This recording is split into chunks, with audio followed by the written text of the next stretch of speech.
Hi, everyone. Welcome. We are here with a new feature at SVG. We're going to talk to our new sponsors as opposed to just writing about them, which is great because, for all of us here, it gives us a chance to kind of understand a little bit more about these companies and what they're all about. Joined today by Dave Clipp, who's the president and CEO of Adam Creek. Dave, how are you doing? I'm just great. How are you, Mom? Excellent. Hi there, I'm Ken. great. So let's do some basics.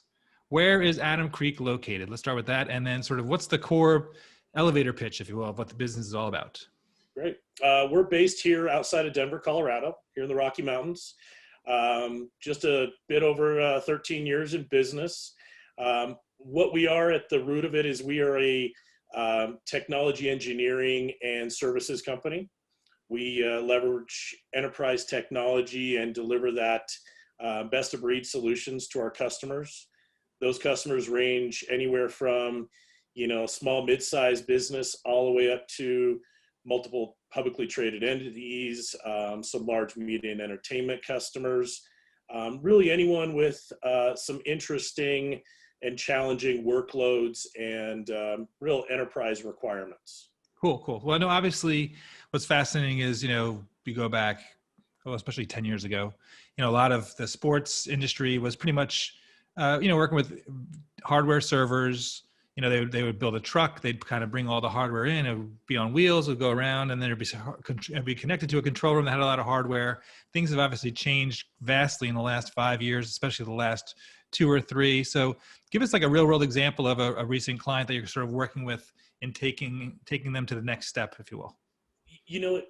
What I would say is everyone is now expects their data to be where they need their data to be all the time. And that can be a real challenge for a lot of these customers, particularly the media and entertainment space, because we're not really talking about a Word document or an Excel spreadsheet that someone Right. can put in a Dropbox or a OneDrive and it just doesn't scale to those customers. So one real world example is we leverage software-defined storage systems that we build to meet our customers' needs, and we will sit down with them and really help them, and sometimes painstakingly help them define what their requirements and where their data needs to be, and then we can actually build that software-defined storage system to make sure that data is, does it need to be on, the absolute fastest Ferrari, being NVMe, or does it need to be on SSD, spinning disk, tape, cloud, and we can seamlessly move it back and forth to where that customer actually needs it when they need it.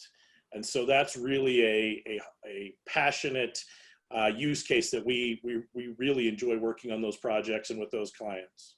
Excellent. Great. So I know AT&T Sportsnet, I guess, is one of your key clients and customers. So tell us a little bit about what you do with them up in the Northwest. Well, we actually support all 4 of their regions. Oh, cool. And I think to date they have 10 or 11 professional sports teams. They recently just signed a contract with the Portland Trailblazers. So I might need to update my math there a little bit. But I've been working with that team for a long time, actually prior to all the acquisitions and mergers and stuff. But we run everything from their IT infrastructure, being networking, being virtualization. They're running a 100% virtualized stack. So there again, as you had mentioned, no more rolling in a new server every time they need to bring in a new application. We have some of their locations are as dense as 67 virtual servers, all running on 6 RU of servers that are all highly available and fault tolerant and all that, to really give them that enterprise level of a 5.9 type of service that everyone has to have these days. It's no longer acceptable to have the server down.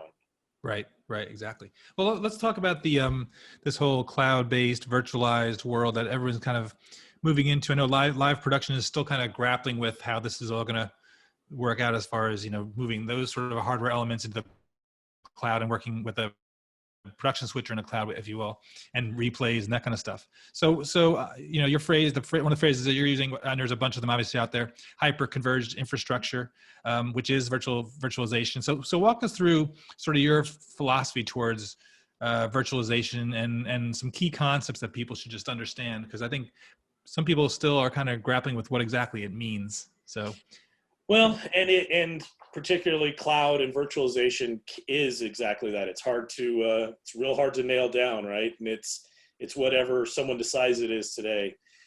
At the root of it, virtualization is decoupling that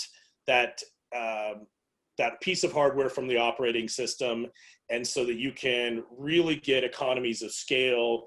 You can build much more robust environments that can provide you, if a physical piece of hardware fails, it instantly fails over to another, and you don't have a service interruption.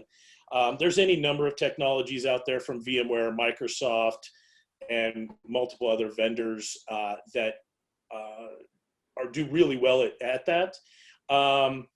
And it just gives you much more of it's just so much more efficient. The management is far more efficient. It can really streamline your workforce and your IT, support costs. You mentioned cloud, and what we look at it is, at the end of the day, cloud is just running your workload on someone else's computer. It's not a magic, right.